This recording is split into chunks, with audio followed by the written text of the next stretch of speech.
A very happy independence day to all of you. आप सभी को स्वतंत्रता दिवस की हार्दिक शुभकामनाएं पूरी जुडिशरी गोल्ड की टीम की ओर से। और आज इसी उपलक्ष्य पे मैं आपके साथ में साझा करूंगी 5 ऐसे इंपॉर्टेंट प्रोविजंस कॉन्स्टिट्यूशन लॉ के जो आज भी हमारी स्वतंत्रता को बनाए हुए हैं, जिन्होंने आज भी हर एक सिटीजन को हमारे देश के अंदर फ्रीडम दिया हुआ है, लिबर्टी दी हुई है और हमें इंडिपेंडेंस दी हुई है। और ना ही सिर्फ ये हमें फ्रीडम देता है बल्कि हमें डिग्निटी भी देता है एक आजाद हिंदुस्तान में रहने की। सो बात करते हैं इन सभी प्रोविजंस की। सबसे पहले हम देखेंगे कि ये प्रोविजंस क्या है। सो पहला प्रोविजन है आर्टिकल 19 जो कि freedom of speech, movement, freedom of profession, trade, occupation आपको देता है। उसके बाद में आता है एक बहुत ही महत्वपूर्ण आर्टिकल विच इज आर्टिकल 21 जो लगभग सभी तरह के फ्रीडम, सभी तरह की लिबर्टीज, हर तरह की डिग्निटी को प्रोटेक्ट करने के लिए हमारे साथ खड़ा हुआ है।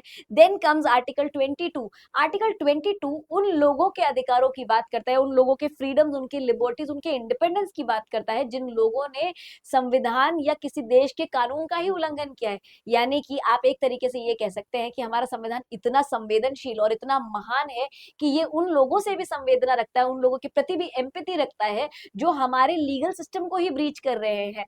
Then comes article 25 which talks about the one of the most important freedoms, which is the freedom of conscience, the freedom of religion. And then lastly comes article 32। article 32 इन सभी फ्रीडम्स को प्रोटेक्ट करता है, ना ही सिर्फ protect करता है बल्कि guarantee करता है। हमारा संविधान सिर्फ एक ऐसा दस्तावेज नहीं है जो हमें ये सारे फ्रीडम्स दे रहा है, ये सारे इंडिपेंडेंसेस, लिबर्टीज दे रहा है, बल्कि हमारा संविधान हमें आर्टिकल 32 के माध्यम से इन सभी राइट्स को गारंटी करता है। इसीलिए शायद बी आर अम्बेडकर साहब ने कहा था कि ये एक ऐसा आर्टिकल है जिसके बिना पूरा संविधान शून्य हो जाएगा। तो चलिए आगे बढ़ते हैं और एक एक सभी आर्टिकल्स को हम ध्यान से यहाँ पर देखते हैं। सो फर्स्ट प्रोविजन है हमारे पास freedom of speech and expression का, यानी कि वाक और अभिव्यक्ति की स्वतंत्रता देने वाला आर्टिकल 19। आर्टिकल 19 के अंदर सिर्फ एक राइट नहीं है जो freedom of speech and expression की बात करता है, बल्कि यहाँ पर आपको अपने मन की बात सबके सामने स्पष्ट रूप से, प्रत्यक्ष रूप से रखने की आजादी देता है। उसी के साथ में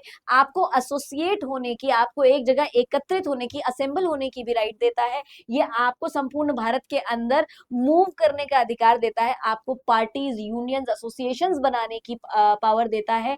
ये आपको किसी भी जगह पर आराम से घूमने और वहां जाकर के बस जाने का भी अधिकार देता है। And lastly it also gives you the freedom of practicing any profession, the freedom of pursuing any trade, occupation, business, जो भी आप चाहें, प्रोवाइडेड आप कुछ रीजनेबल रिस्ट्रिक्शंस के दायरे में रहते हुए इन कामों को करें। तो ये आर्टिकल एक बहुत इंपॉर्टेंट आर्टिकल है जो हमें हमारी इंडिपेंडेंट विश और विल को एक्सरसाइज करने देता है और हमें वो काम करने की आजादी देता है जो हम अपने मन से करना चाहते हैं। Then coming on to the next provision which is the right to life and personal liberty, one of the most important articles. ये एक ऐसा आर्टिकल है, ये एक ऐसा आधार है जिसको सुप्रीम कोर्ट ने निरंतर 1950 से लेकर के आज तक बार बार इंटरप्रेट किया है और बार बार इंटरप्रेट करके इसका स्कोप सिर्फ और सिर्फ और बढ़ाया है, इसका विस्तार और ही बड़ा किया है। यहाँ पर ये प्रोविजन क्लियरली कहता है कि no person shall be deprived of their life और personal liberty except according to procedure established by law.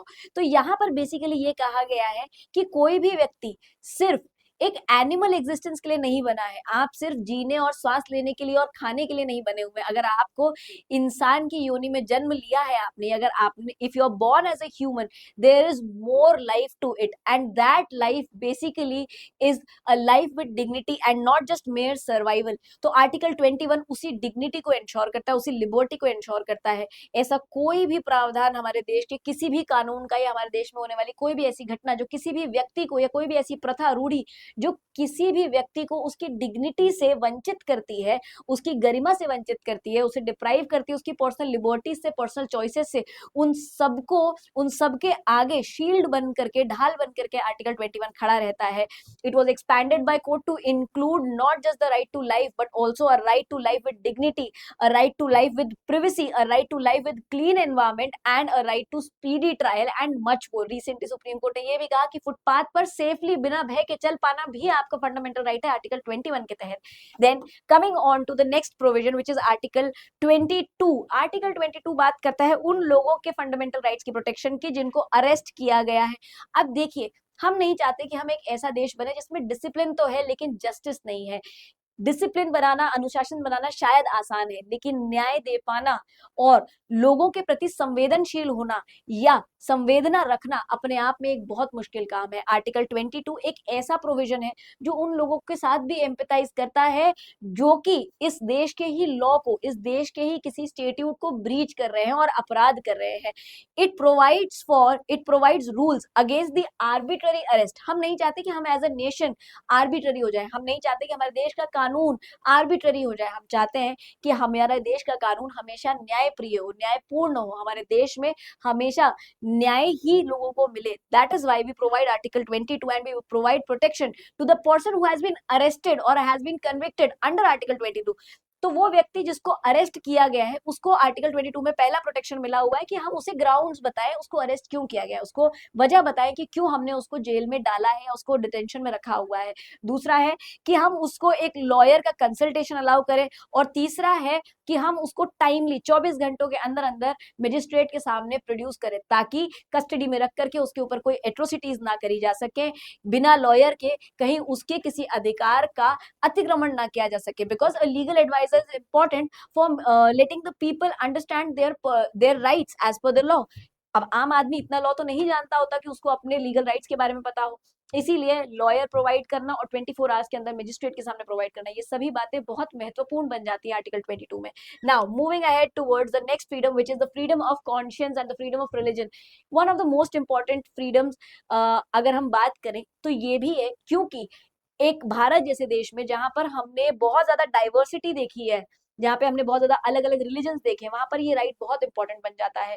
वहां पर लोगों के पास में ये फ्रीडम होना कि वो अपने रिलीजन को चूज कर सकते हैं, वो अपने कॉन्शियंस को फॉलो कर सकते हैं, और जैसा भी उनका रिलीजन प्रैक्टिसेस प्रिस्क्राइब करता है उन प्रैक्टिसेस को कर सकते हैं, ये अपने आप में एक बहुत बड़ा अधिकार है और बहुत इंपॉर्टेंट राइट है। In a country like India which is inherently very religious, which has so many diverse religions, article 25 or freedom of religion becomes one of the most important freedoms, and ये freedom हमें article 25 के माध्यम से constitution में दिया हुआ है, which includes freedom of conscience, that is follow any religion or maybe follow none of the religions, which also gives you the right to practice, the right to practice, worship, preach, propagate everything. जो जो चीजें आप अपने धर्म से संबंधित करना चाहते हैं एक्सेप्ट फॉर कन्वर्जन आप यहाँ पर कर सकते हैं। बट ये सारी बातों को ध्यान रखना है कि कुछ भी इनमें से पब्लिक ऑर्डर के अगेंस्ट या पब्लिक पॉलिसी के विरुद्ध ना हो, या फिर आपकी मोरालिटी के विरुद्ध ना हो।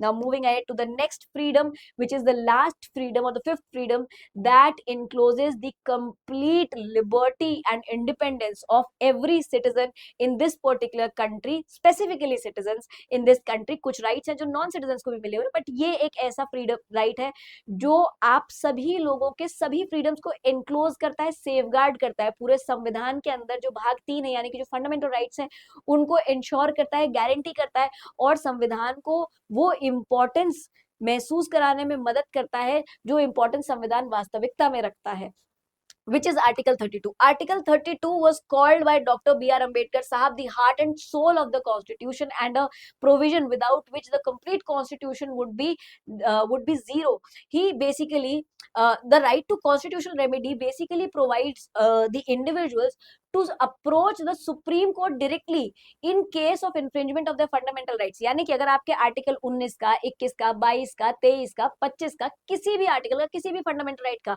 आर्टिकल 12 से लेकर के आर्टिकल मतलब आर्टिकल 14 से लेकर के आर्टिकल 30 तक आपके किसी भी फंडामेंटल राइट का अगर ब्रीच हुआ है, तो आपकी सहायता करने के लिए आर्टिकल 32 है, आपके राइट्स को प्रोटेक्ट करने के लिए आर्टिकल 32 है, विच क्लियरली सेज कि if a fundamental right, if a right which is guaranteed और given by the part 3 of the constitution is breach, you can directly approach the Supreme Court. Article 32 हमें सिर्फ fundamental rights को guarantee नहीं करता, बल्कि fundamental rights की importance बताता है, बल्कि ये बताता है कि फंडामेंटल राइट्स को सेफगार्ड करना कितना ज्यादा इंपॉर्टेंट है, और इसीलिए उन्हें सेफगार्ड करने की अर्जेंसी इतनी ज्यादा है कि आप सीधे सुप्रीम कोर्ट जा सकते हैं, और कुछ रिट्स हैं, जो 5 रिट्स हैं, उनके माध्यम से आप इमीडिएटली अपने आप को जो सिक्योरिटी है, जो गारंटी है, वो भी तुरंत से प्रोवाइड करा सकते हैं।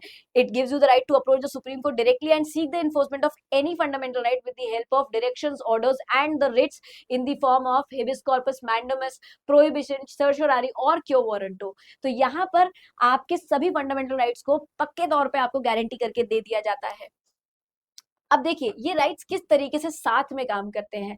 आपका आर्टिकल 19 आपको बोलने की आजादी देता है, आपको असेंबल होने की आजादी देता है, आपको अपना पाथ चूज करने की आजादी देता है। आर्टिकल 21 आपको आपकी लाइफ और डिग्निटी की और लिबर्टी की आजादी देता है, जिसको आप आर्टिकल 19 के माध्यम से भी एनफोर्स करा सकते हैं।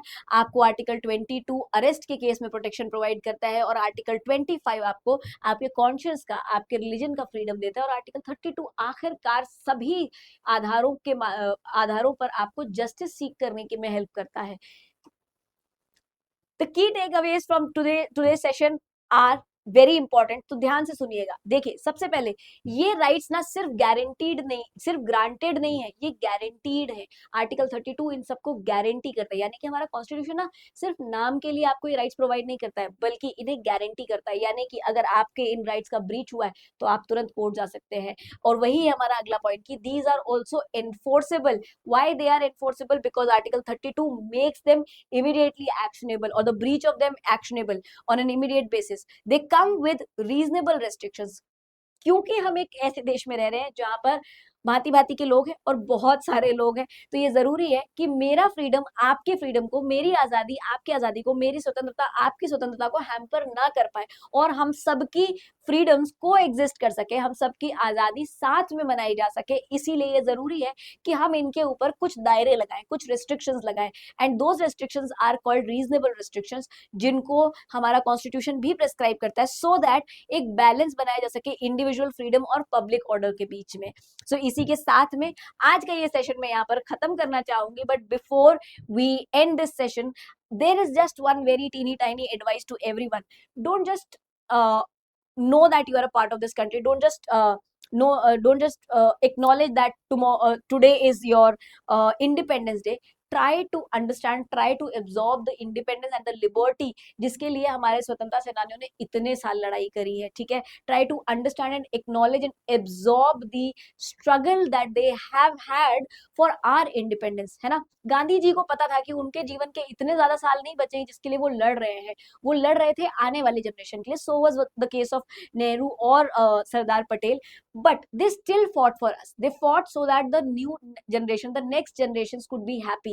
So as the new younger generation, it's our duty कि हम अपने rights को जाने और उन्हें defend भी करें, हम अपने freedoms को जाने और उन्हें defend भी करें। It's very very important that you know your rights, you acknowledge them and you protect them on your own. इसीलिए अपने अधिकारों के बारे में जानिए, उन्हें समझिए, try to understand your rights, respect and honor others freedom as well, क्योंकि आपका फ्रीडम और दूसरे का फ्रीडम को एग्जिस्ट करना चाहिए। यही एक डेमोक्रेटिक, एक रिपब्लिक कंट्री का एसेंस होता है, एक अच्छे राष्ट्र का एसेंस होता है। और हिंदुस्तान जैसी सरजमीन का तो ये एसेंस हमेशा से रहा है। जब हम डेमोक्रेटिक नहीं थे ना, तब भी हम इसी स्वभाव के थे कि हमारे यहाँ पर सब एक साथ को एग्जिस्ट कर रहे थे। And lastly, seek remedies when your fundamental rights or when your freedoms are violated. This is very important.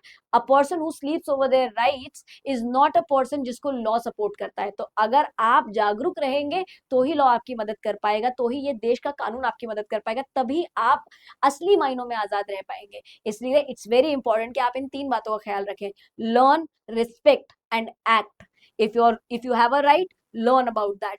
If you have a right, try to understand that the other person also has a similar right and respect their rights also. And if your rights are violated, or even if other person's rights are violated, try to act and seek the remedy in the most legal manner that is possible. Bye everyone, make your day great, and once again a very very happy Independence Day to all of you.